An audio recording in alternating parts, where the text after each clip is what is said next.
AI를 잘 다루기 위해서는 질문하는 능력을 키워야 된다고 하는데, 여러분은 질문을 잘 하시나요? 질문을 얼마나 잘 하시나요? 아니, 얼마나 정확하게 질문을 하시나요? 일기나 다이어리를 쓰면서 혹시 이런 경험 해보신 적 있나요? 질문들은 뭔가 자꾸 생기는데 그거에 대한 마땅한 답을 내 스스로 못할 때, 뭔가 깊이 있게 들어가지 못하고 겉만 뱅뱅 도는 그런 느낌 말이죠. 그러다 결국 일기나 다이어리의 흥미를 잃고 깊이 있는 단계까지 못 들어가는 느낌이요. 저도 그런 느낌을 느끼는 한 사람이었습니다. 그리고 제 주변을 관찰하기 시작했죠. 글을 잘 쓰는 사람, 아이디어를 잘 내는 사람, 복잡한 인생에도 뭔가 중심을 잃지 않고 단단하게 살아나가는 사람들, 논쟁을 해도 새길로 빠지지 않고 핵심을 정확하게 콕콕 찍는 그런 사람들, 제가 관찰해본 결과 이런 사람들의 바탕에는 질문하는 힘, 구체적으로 질이 좋은 질문을 하는 능력이 있었습니다. 그래서 저는 질문하는 힘을 키우기 위해서 다양한 방법을 시도해봤고, 그 중에서도 특히 제가 효과를 많이 본 이 방법을 소개해드리고자 합니다. 오늘은 직장, 학업, 연애, 대인관계, 일상의 거의 모든 부분에 도움을 줄 수 있는 쉽고 재미있는 질문 일기쓰기법을 소개하겠습니다. 바쁘신 분들을 위해서 결론부터 말씀드리겠습니다. 질문 일기쓰기의 목적은 좋은 대답이 아니라 좋은 질문을 찾아내는 것입니다. 해상도가 높은 질문일수록 문제 해결은 더 쉬워집니다. 고민이나 문제의 사이즈가 크면 클수록 더 자세하고 시시콜콜하고 구체적인 것부터 질문하라 입니다.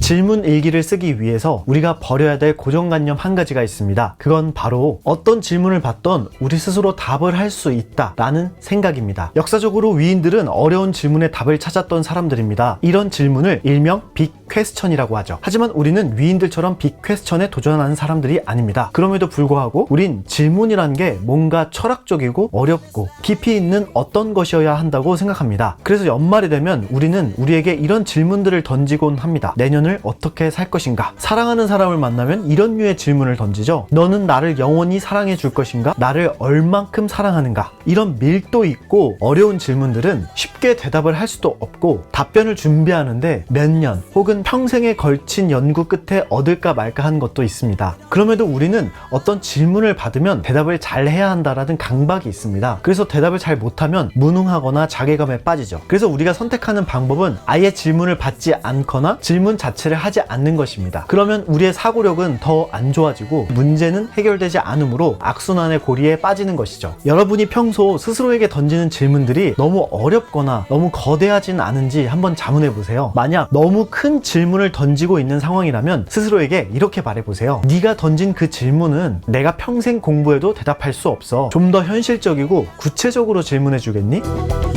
자, 그럼 여기서 문제가 하나 생기죠. 도대체 현실적이고 구체적인 질문이라는 게 뭘까요?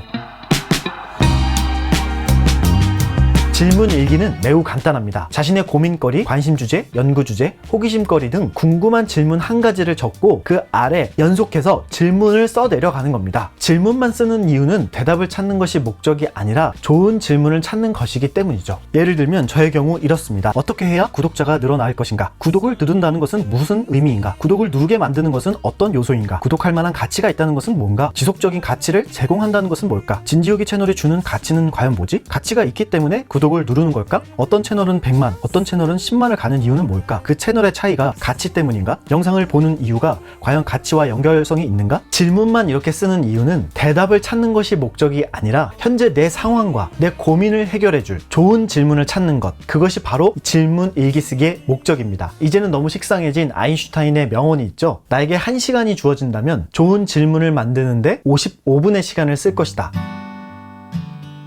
질문을 적어내려 가면서 대답할 만한 가치가 있는 질문이거나 혹은 대답을 해야만 다음 질문으로 이어질 것 같은 질문들의 경우에만 짧게 단어로 몇 자 적습니다. 중요한 건 정말 딱 알맞은 질문을 찾을 때까지 계속 질문을 던지는 것이죠. 이 질문 일기는 어떤 상황에서도 대입이 가능합니다. 직장에서 아이디어 도출이나 기획을 많이 하시는 분들의 경우 브레인스토밍 시간에 이렇게 활용해 볼 수 있죠. 이 프로젝트는 누구를 위해서 하는가? 그 대상이 이 프로젝트를 통해 얻는 것은 무엇인가? 그것을 얻으면 이 대상은 만족하는가? 이 만족이 우리 브랜드에 어떤 영향을 끼치지? 그 영향이 우리 브랜드에 긍정적인 영향인 것인가? 왜 긍정적인 영향인가? 그 영향을 어떤 이미지나 단어로 표현한다면 어떻게 될까? 그 이미지나 단어가 연상시키는 다른 브랜드는 없는가? 하는가? 이 프로젝트를 잘 수행하기 위해서 나는 어떤 역할을 해야 하는가? 나는 누구와 함께 어떻게 일을 해야 하는가? 연인이나 친구, 가족 이런 대인관계에도 적용해 볼 수 있습니다. 그 사람과 나의 관계가 더 나아지려면 어떻게 해야 할까? 더 나아져야 할 이유는 뭔가? 그 이유가 진심으로 내게 납득이 되는가? 나아졌을 때 그 사람과 나 둘 다 어떤 영향을 받게 되는가? 그 사람도 그것을 원하는가? 그 사람은 우리 관계에 어떤 것을 원하는가? 그 사람이 원하는 것을 나도 원하는가? 억지로 나아지는 게 아닌 진심으로 나아지길 원한다면 내가 할 수 있는 건 뭔가? 질문을 던지는 순간 사실 대답은 우리 머릿속에 바로 떠오릅니다. 그런데 그것을 굳이 적으실 필요는 없습니다. 앞서 말했다시피 질문 일기쓰기의 중요한 목적은 대답을 잘하는 것보다 정말 나에게 중요하고 필요한 질문을 찾아내는 것이 더 중요하기 때문이죠. 대답을 자꾸 쓰다 보면 에너지가 소모되고 다음 질문을 할 수 있는 에너지는 점점 떨어집니다. 그래서 정말 대답할 만한 가치가 있고 필요한 질문을 만났을 때에만 대답을 적는 것이죠. 그럼 여기서 이런 질문이 생깁니다. 정말 좋은 질문이란 건 뭐지? 그건 바로 해상도가 높은 질문입니다. 현재 내 상황에 맞고 내가 행동으로 옮겨서 해결할 수 있을 것 같은 엄두가 나는 그런 질문, 그것이 바로 해상도가 높은 질문이죠. 예를 들면 내년에 어떻게 살 것인가 보다 내년을 만족스럽게 보내기 위해서 지금 내가 알아야 하거나 지금 내게 필요한 것은 무엇인가.